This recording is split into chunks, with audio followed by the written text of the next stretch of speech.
നീ പറഞ്ഞത് ശരിയാ, കരഞ്ഞിരുന്നു ഒരുപാട്.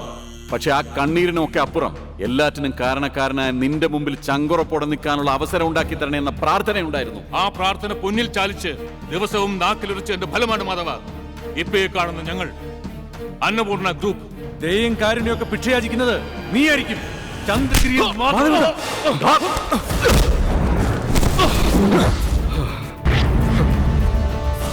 നീ എന്റെ അച്ഛന്റെ ദേഹത്ത് കൈവയ്ക്കോ. അച്ഛോ, അച്ഛൻ ക്ഷമിക്കണം.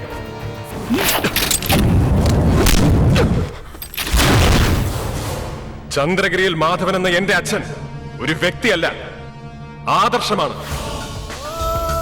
നേരും നെറിയുമുള്ള ആർക്കും ആരാധന തോന്നിപ്പോകുന്ന ആദർശം. ആ വിഗ്രഹത്തിന് നേർക്കുള്ള പക പൊന്നിൽ ചാലിച്ച് നാക്കിലുരച്ച അബദ്ധം ഇനി ഒരൊറ്റ തവണ കൂടി ആവർത്തിച്ചാൽ ചെതറിച്ച് കളയും ഞാൻ ഈ തല.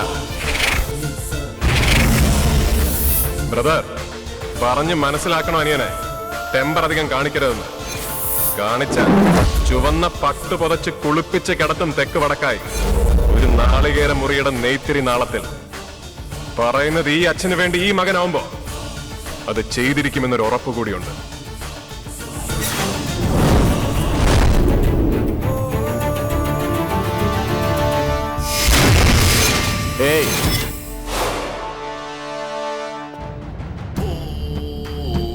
എനിക്കിഷ്ടപ്പെട്ടു നിന്നെ. മാധവന്റെ ക്ഷാത്രവീര്യത്തിന്റെ അതേ ജനിതക ബലമുണ്ട് നിന്റെ യൗവനത്തിന്. പക്ഷെ നിന്റെ ഈ ശക്തി ഉണ്ടല്ലോ, ഈ മസിൽ, ഇത് പോരാതെ വരുമോനെ ഇപ്പുറത്തെ എതിരാളികൾ ഞങ്ങളാവുമ്പോൾ. അത് വഴിയെ മനസ്സിലായിക്കോളും നിനക്ക് നിന്റെ തന്തയ്ക്കും.